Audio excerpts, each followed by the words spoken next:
Basketball fans, welcome back. So the Dallas Mavericks keep taking L after L after L. I mean, these guys cannot stop taking L's. So the Dallas Mavericks owner finally revealed why he traded Luka Doncic to the Lakers.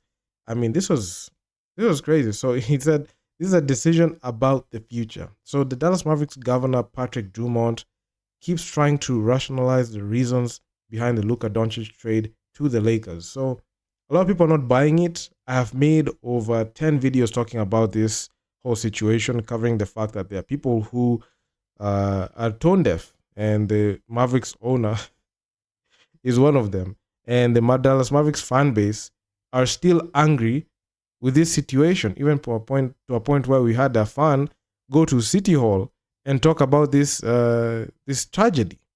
And in this one, we're going to talk about the tone deaf nature that the Dallas Mavericks governor Patrick Dumont, the tone deaf GM of the Dallas Mavericks Nico Harrison are, and their logic as to why they saw it was better to give their rivals a team who's known for getting stars in the Lakers, gifting them Luka Doncic in a package.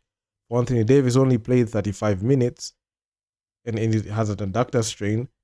Kyrie Irving torn ACL, and since every time we have been seeing anything about the Dallas Mavericks, they've been losing players. They've been losing players to injuries. So in this one, we'll take a look at what this guy said and just react to it. So the Dallas Mavericks are still in the fallout of their decision to trade away Luka Doncic to the Los Angeles Lakers. So while the team is in farm, the team is firm in the assertion that this was the best move for the franchise, especially long term. The questionable trade return they got has drove the fans to be much more angry, especially with what Mark Cuban's comments said. He said no disrespect to Anthony Davis, but they will have gotten a much better haul for a guy like Luka Doncic, especially Luka Doncic's caliber. You must get more of that. So the questionable trade return was something that rubbed people the wrong way. So it made worse that whole situation, and the franchise is not looking good. And the repeated failed attempts at explaining it to fans is the thing that is angering people all the more. So the Mavs governor, Patrick Dumont, has infuriated fans yet again every time he's spoken about the reason as to why he traded away Luka Doncic. His most recent comments explained in more detail what went through his mind while approving the deal. So I'm going to put the video to play, then we're going to come back. So tough decisions are never easy. And part of leadership is looking at risk and looking at all the factors of a decision and being willing to act at that time and look to the long term and not only think about the short term or how it may be received immediately, but to think about the long-term benefits and what it may allow you to achieve if given all the right considerations. And I think for us, going into the trade deadline last year, we were not competitive. If you recall, we were not a playoff-bound team. And we were able to do some things to reconstruct the roster and enable the team to become very competitive. And after the trade deadline last year, we actually had the best record in basketball, which was a big accomplishment. And we got to the championship games, and we didn't win. And so we had to decide, how do we get better? What can we do to improve our team? And so we looked at our trajectory during the season and realized that we did not get better. But the teams that we competed against, some of which we beat, did get better. And ultimately, when you look at the Eastern Conference, after we were to get through the Western Conference, if we're so fortunate, you would have to beat some very formidable teams, including one that we lost to, which actually got better. So this was a decision about the future. If you look at our roster today and who we have, we feel like we position ourselves to be incredibly competitive against the best teams in the NBA. And if you're a fan of basketball, I'll just throw that out there, you have Kyrie Irving, Klay Thompson, PJ Washington, Anthony Davis, and either Daniel Gafford or Derek Lively as your starting five. That's going to put fear into a lot of teams in the league if we can get going. Yeah, that's fantastic. Right? And so the objective was, how do we create a roster for the future that allows us to be the most competitive team? I've said it all along. I don't know if you heard what I said when we actually bought the team from Mark, but We want to win championships. We want to be a winning franchise for the city of Dallas, and we want to be one of character, one of community involvement, and one where we sort of carry on the legacy of the Dallas Mavericks in the right way. You know, when you look at what Mark did, what Ross did. I mean, everyone who's been involved in the team has done great things for the city of Dallas. And we feel an obligation to continue that stewardship. So we were really looking to the future. What would you just say to fans who are frustrated about this move? I'm sorry they're frustrated, but it's something that we believe in as an organization. It's going to make us better. We believe that it sets us up to win not only now but also in the future. And when we win, I believe the frustration will go away. Nico, what was the conversation like with Patrick Dumont when you introduced this idea to him? The first time he laughed at me. No, I mean, Patrick, he's the owner. Obviously, he's the ultimate decision maker, but he entrusts in J. Kidd and I to lead this team, and he's putting the trust into us. And then, obviously, you got to get judged on the performance that you've done as a leader. And at some point, if it doesn't work out, then I'll be judged for that. Short term and the long term. Short term makes great sense. How do you see this working out well for the organization in the long term? Well, I think the long term is the time frame. I think he fits our time frame. If you pair him with Kyrie and the rest of the guys, he fits right along with our time frame to win now and win in the future. And the future to me is 3-4 years from now. The future 10 years from now, I don't know. I don't think they probably bury me and Jay by then, or we bury ourselves. Yes. All right, I know there's a lot of questions. Thanks, everybody. Appreciate it. So you've heard what the man said. So repeatedly implying that Luka Doncic was making the team worse is just honestly nonsensical, and no person who knows basketball will say that anything that this man said right there made any sense. So if something had to change from last year's finals loss to now, it might have to do with everyone except Luka Doncic. So these strawman arguments don't hold weight to most fans, which is further deepening the rift between the team ownership and the fan base. We even seen there's the grand fallout between the ownership and the fan base. A lot of people are saying, fire Nico. There's so much animosity, especially when it comes to the Mavs GM. He has to watch the games through the tunnel. I mentioned, like in a previous video, he watched the game through the tunnel. You know, these people don't get it. They don't understand the reason as to why people are canceling their season tickets because of this. So trading away Luka Doncic, who's 25-year-old in his prime, for an injury-prone 31-year-old like Anthony Davis, and then trying to gaslight the fans into believing that it was a move for the future is insane. So trading a player who was All-NBA first team for the last 5 seasons and 5 years for a measurably worse player and calling it a win-now trade is also insane. Anthony Davis didn't even play more than 35 minutes. He got an adductor strain. So the Mavericks have repeatedly done both of these things. So it might be all we hear about in this trade. So with their injury crisis, which even covered extensively how the Dallas Mavericks destroyed their team in 30 days, guaranteeing that, you know, the Mavs don't even have depth to the point where even at some point they have to forfeit their games because they are in violation of the league rules and salary caps because of the lack of players in the team. So it's getting worse for them every single day. And the ownership are so delusional, it did not want to listen. And the wheels have all come off for the Dallas Mavericks. Even I saw a video where Spencer Dinwiddie just walked out directly straight from the arena. He didn't even go to the locker room. This was crazy. So all I'm just saying is it's embarrassing. They are not helping the case. Everyone who knows basketball knows that Luka Doncic was untouchable, but you guys decided to trade him anyway.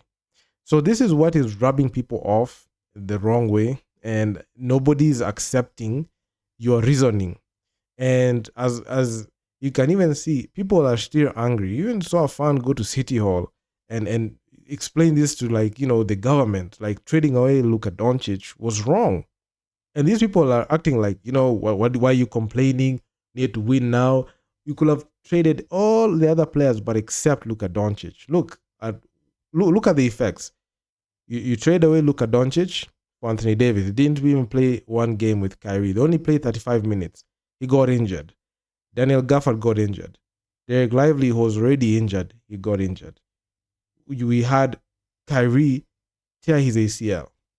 We had multiple players getting injured to the point where you didn't even have a bench. Jason Kidd was out there saying that, you don't even have willing bodies on the team. So what is the obsession that these people have? They do not want to accept any accountability. They don't want to say that, hey man, I think we should just stop doing interviews altogether. They should just do that, because if they keep talking, it keeps angering the Dallas Mavericks fan base.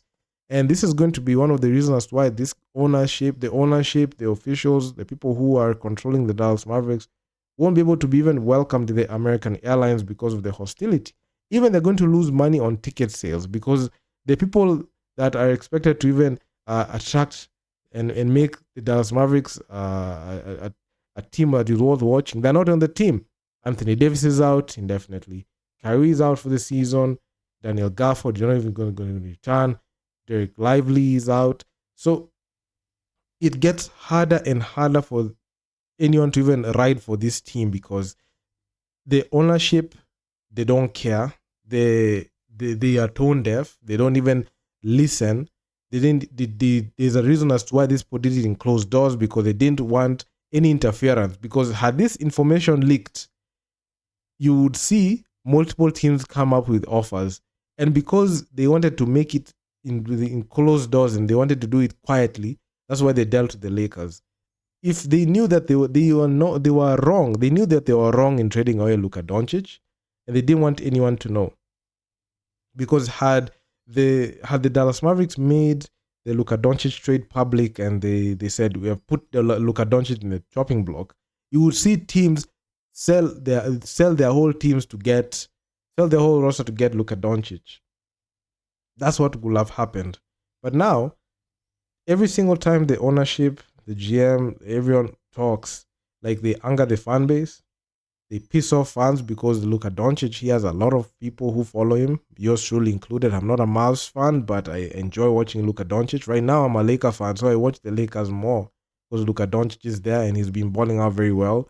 And it's all downhill for the Mavs. I don't even think that they can even make the play-in tournament, something that I thought that will not be the case, because they made the finals a year prior. So it is what it is. So do drop me a comment down in the comment section down below. These people are just digging their graves early.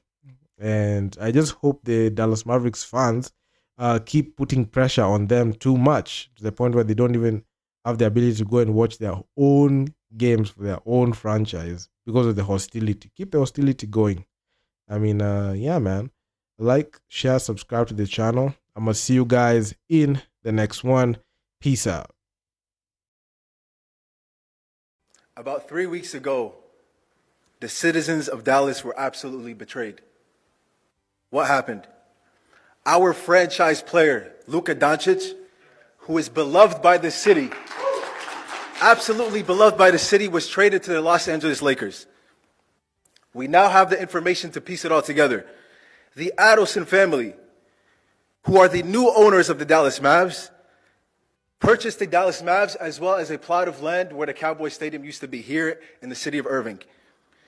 They purchased this land with the intention to open a large casino and potentially a new Dallas Mavericks arena. So, in the past couple years, the state of Texas has been lagging on passing the bill to legalize gambling. So what did the Adelson family do? They traded away Luka Doncic. Why? This was a show of power. They wanted to show this city, they wanted to show our state that they mean business and that they're willing to do whatever it takes to have their way. According to the Dallas Morning News, the Adelson family has spent at least $14 million in political donations lobbying to legalize gambling in this state. As representatives of this city, your job is to look after the best interest of your citizens. All the city cares about is economic impact. Money, money, money. What about the moral impact? Did you guys consider that? What about when people become degenerate gamblers? When people go broke? When crime and drugs are infested in our city? When people develop mental illnesses because they're addicted to gambling? When you introduce gambling to our city, these are things that will be happening. The billionaires won't care because the money will be flowing into their pockets. They don't care at all. It's going to be on our hands. So the question is the Adelson family lobbying with the council members of Irving? This is a question we have to ask. Did they promise to fund any of the city council members' campaigns? Why are they so in a rush to get this process moving? What's funny is that they're actually advocating for the citizens of Texas to be involved in the bill with the state of Texas to legalize gambling. But they want to rush this city council vote without the citizens of Irving even getting a chance to do any research. They don't want to move to Vegas. They want to bring Vegas here. The Adelson family has robbed us of a sports legend, and now they want to rob our city of our dignity.